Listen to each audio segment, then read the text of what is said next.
여러분 대출 이자 와우 너무 많이 올라가요. 이거 한번 보세요. 결국 팔자를 걸었습니다.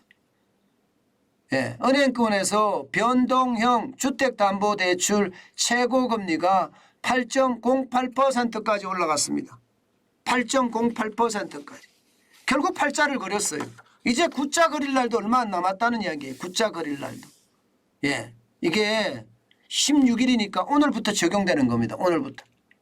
아마 예, 이 은행에 가서 요즘 대출 받기도 굉장히 어렵지만 솔직히 예, 대출 받기도 굉장히 어렵지만 대출을 받는다고 하더라도 최고금리가 8.08%니까 와 연끌족은 진짜 난리 났습니다. 여러분 보세요.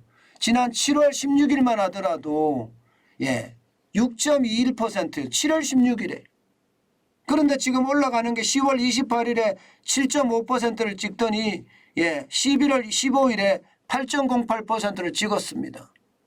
오늘부터 적용이 될 거예요. 오늘부터. 그만큼 말입니다. 이게 올라가는 속도가 장난 아니다. 이렇게 이야기할 수 있습니다. 왜 이렇게 많이 올라갈까요? 당연히 여러분 예, 조달금리가 많이 올라가기 때문에 코픽스라는 게 이게 조달금리거든요. 사실상요. 지금 조달금리가 10월에 3.98까지 올라갔습니다. 3.98. 3.98이라는 수치는요. 2010년 2월에 코픽스 금리를 고시하기 시작한 이후로 최고치입니다. 그러니까 역대 최고치라는 거예요. 역대 최고치. 3.98이. 예, 조달금리가 이렇게 비싸다는 것은 여러분 이것은 결국 말입니다. 예, 지금 대출금리는 더 비싸질 수밖에 없다는 거예요. 조달금리라는 게 뭡니까 여러분? 예, 이게 예금은행에 조달하는 비용을 다 조사한다면 가중평균을 낸 거잖아요. 그죠? 예, 이게 예금은행은 뭐 대출을 실제 자금을 조달하기 위해서 여러 가지 방안을 쓰잖아요. 은행채도 발행을 하고요. 그죠? 은행채. 예, 그리고 대출을 유도하기도 대출이나 적금이나 예금을 유도하기도 많이 하고요. 이런 모든 것들이 다 예, 조달 비용에 들어가는데 이게 2021년 12월에는요 1.69%였어요. 지금 여기에 비하면 지금 3.98%니까 몇 배는 올라갔습니까? 장난 아니게 올라갔잖아요. 게다가 작년 7월로 넘어가 볼까요? 작년 7월로 들어가면 0.95%, 0.95%. 완전히 폭등했습니다. 그러니 대출금리가 8% 가는 것은 당연한 거죠. 당연한 거죠. 예, 지금 기준금리가 3%인데 기준금리보다가 조달금리가 더 올라갔죠. 지금 기준금리가 더 올라가겠죠 또. 11월 달에 기준금리가 0.25%가 올라가든지 더 올라갈 겁니다. 그럼 조달금리는 결국 4%를 넘어서는다는 게 이게 예, 이게 일반적인 예측입니다. 예, 4%를 넘어서는 4%를 넘어서게 되면 여러분 이게 이제는요 금리 자체가 더 많이 올라갈 수밖에 없는 게 현실이 될 겁니다. 그러면 여러분 이자 부담은 어떻게 될까요? 연끌족이 벼랑 끝이라고 제가 제목을 달았는데 이자 부담이 그만큼 커질 수 있기 때문에 제가 달았거든요. 보시는 것처럼 지금 말입니다. 지금 현재예요. 현재 주택담보대출을 4억 5천만 원 보유한 사람 이 4억 5천만 원을 30년 원리금 균등분할 상한 신규 취급의 코픽스 6개월 연동을 한다고 쳤을 때 여러분 6.08%거든요. 6.08%. 그러면 예, 267만 7천 원을 냅니다. 267만 7천 원. 여러분 267만 7천 원을 버텨낼 수 있는 사람이 얼마나 될까요? 이게 월급을 많이 받아서 뭐 연봉이 1억씩 되는 사람들이야 버텨낼 수 있겠죠. 버텨낼 수 있을 겁니다. 그런데 연봉 5천만 원. 연봉 5천만 원도 이게 여러분 낮은 게 아니거든요.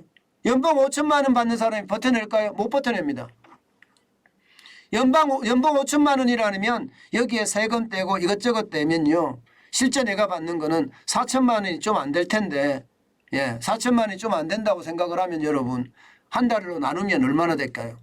예, 예, 결국은 307, 80만 원 된다는 거잖아요. 그러면 예, 이자하고 원리금을 267만 7천 원을 내고 나면 내가 쓸 돈은 100만 원에서 90만 원, 100만 원 남는 거예요. 그거 가지고 어떻게 생활해요? 아이들 교육은 어떻게 시키고요? 예. 결국은 말입니다. 연끌족은 집을 팔 수밖에 없는 상황으로 점점 내몰리는 거예요. 지금 말입니다. 2020년 11월 16일에도 189만 2천 원을 냈거든요. 예, 2021년 5월 16일에는요. 예, 이게 조금 낮아졌습니다. 그런데 높아지기 시작한 게 2020년 5월 16일. 굉장히 올라갑니다. 209만 4천 원까지 올라가더니 11월 16일에는 267만 7천 원까지 올라갔습니다. 저도 집을 사면서 예, 주택담보대출이 있거든요.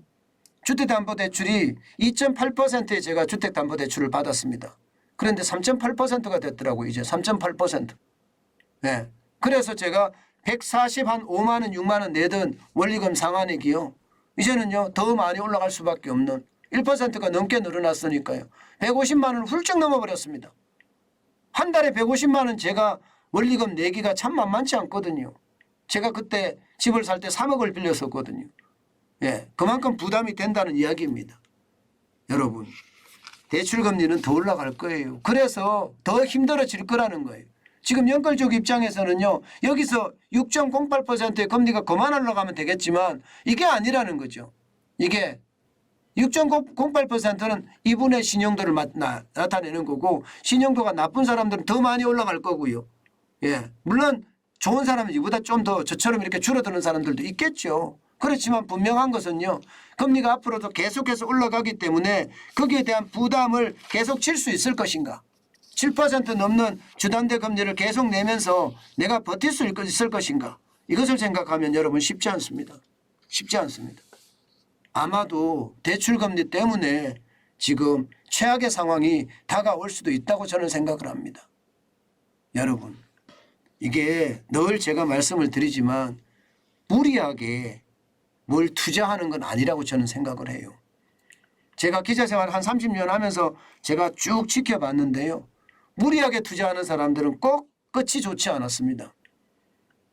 제가 집을 이야기할 때도 많은 사람들이 연끌하면서 집을 패닉 바잉할 때 말입니다. 제가 집 사지 마라. 저렇게 집 사면 안 된다. 하고 제가 아마 성토를 했을 겁니다. 왜냐하면 아파트 한 동 있는 걸 사더라고요. 저는 그런 게 이해가 안 됐거든요. 집은요. 역세권의 대단지의 로얄동의 로얄층을 사는 게 최고라고 제가 계속 말씀드립니다. 그것만이 내가 내 재산을 지킬 수 있는 거거든요. 그런데 저렇게 되면 내가 내 재산을 얼마나 지켜낼지 솔직히 조금 두렵기도 합니다. 예, 지금 집값 폭락기잖아요. 예, 그런데 이 폭락이 전체 시장에도 영향을 미쳐서 저는 연끌한 사람들이 진짜 고통을 겪을까 솔직히 저어됩니다. 예, 아마 집값이 이대로라면 정부가 대책을 잘 세워서 연착륙을 일으킨다면 괜찮지만 지금처럼 집값이 떨어진다면 못 버틸 거예요. 예. 그래서 결국 말입니다. 집값 하락은 연착륙이 아니라 경착륙이 될 가능성 굉장히 높아졌다. 예. 거기에 대한 대비책 반드시 가져가야 된다. 이 말씀 다시 한번 드립니다. 연끌족은 진짜 안 좋고 나쁜지 모르지만 또 반대로 지금 현금을 쌓아가는 사람들 입장에서는 지금이 점점 절호의 기회가 다가오고 있습니다. 이럴 때 여러분 어떻게 하든 일을 가지고 뭔가 현금을 쌓아가는 일에 집중해야 된다는 것 제가 다시 한번 말씀드립니다. 저희 구독자 중에는요. 진짜 현금을 쌓아가는 사람들이 많이 계시더라고요. 그 어느 때보다 지금 이 순간 여러분은 현금을 쌓아가시기를 부탁드리겠습니다.